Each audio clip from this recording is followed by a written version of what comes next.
There comes a there comes a time if we are fortunate, if you as an individual are fortunate enough to have this realization, and if we collectively are fortunate enough to have this realization that we come to a moment in our lives when comfort stops being a blessing and begins to slowly, quietly, but surely rot the soul, just rot us from the inside out. And that's not because comfort is evil per se. It's because comfort asks nothing of us.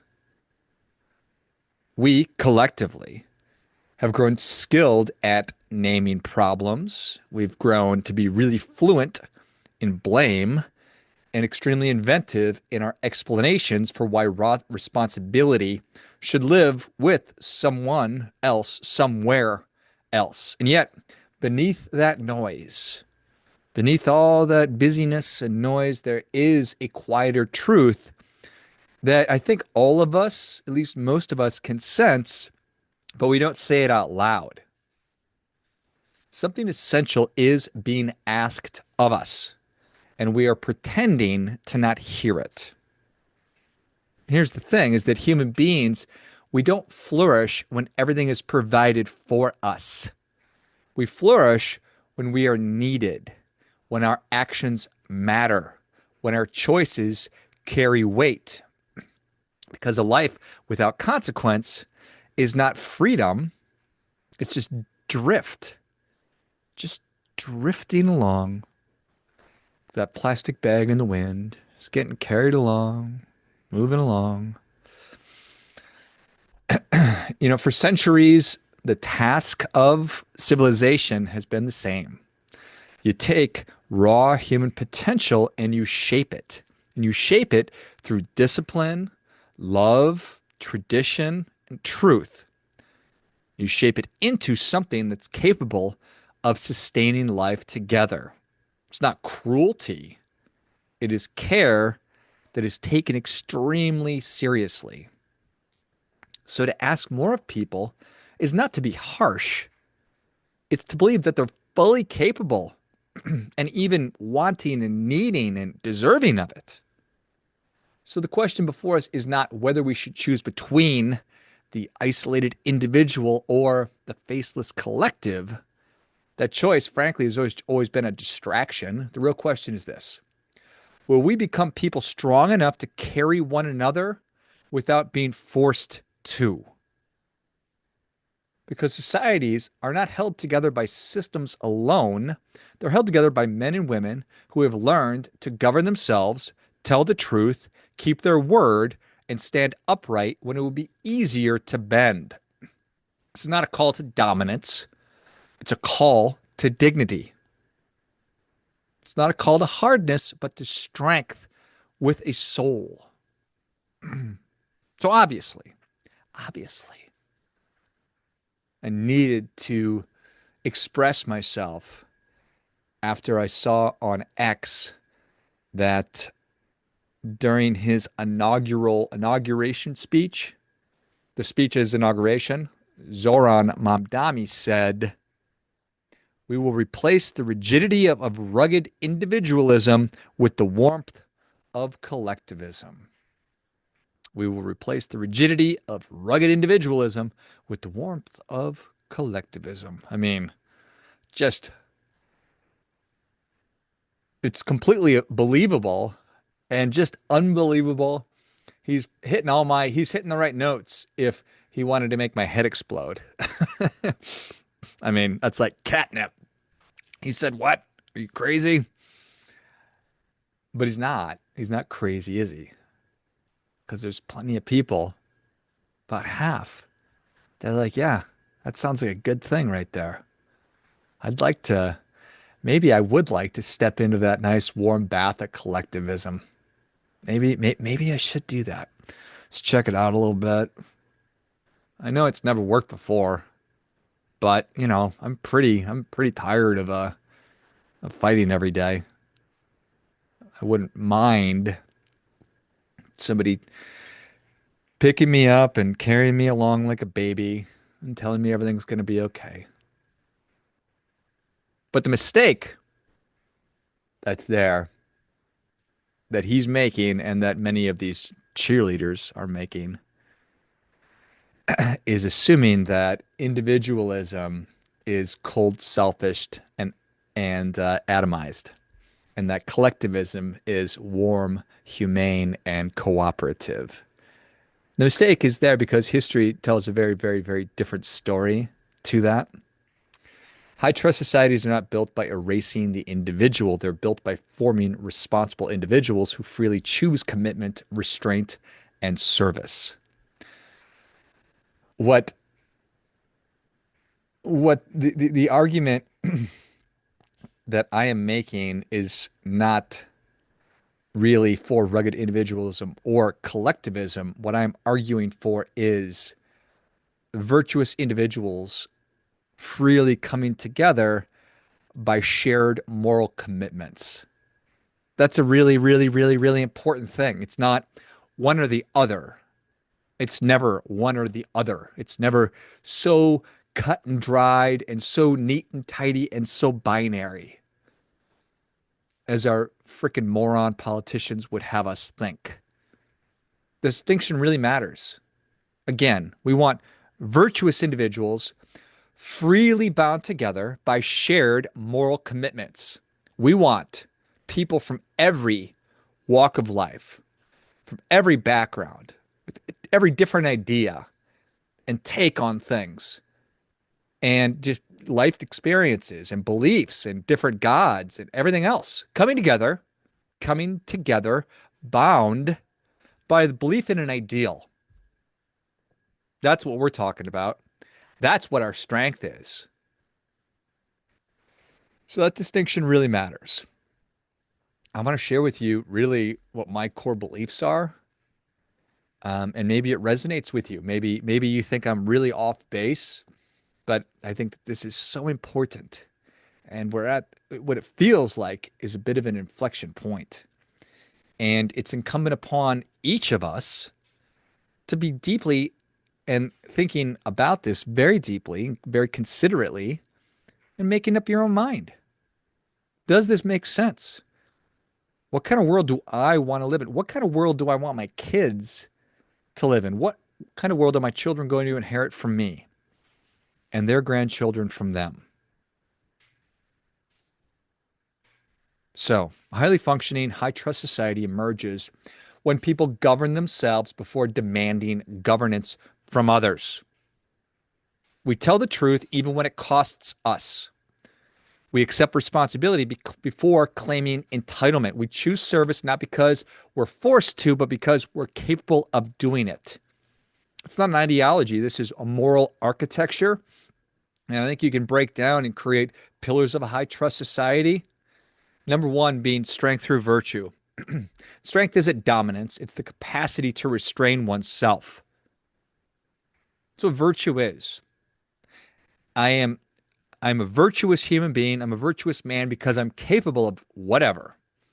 I'm physically strong enough, mentally strong enough, financially strong enough to do most anything that I want. But I choose. I choose to act properly and correctly with prudence and temperance and respect, giving other people dignity. If I were a weakling, if I were physically weak, mentally weak, financially weak, I'm not virtuous. I'm not hurting anybody because I'm not capable of it. Strength through virtue, not dominance, the capacity to restrain oneself. And the societies, any society, all societies will collapse when people lack temperance, when they lack courage, when they have no humility and they accept no accountability. Virtue creates people who can be trusted with freedom. The second is truth through wisdom. Truth without wisdom becomes cruelty. And wisdom without truth becomes manipulation. A high trust society demands honest speech, intellectual humility and the ability to disagree without demonizing. You can't coordinate a society where truth is optional. The third is prudence and temperance. Prudence asks, should we? Temperance asks, how much is enough? These virtues, these prevent excess, they curb entitlement, and they protect future generations. They are the antidote to short-term thinking and moral debt. Number four, kindness anchored in responsibility. Kindness without responsibility becomes indulgence, and responsibility without kindness becomes tyranny. What is true kindness? It preserves dignity.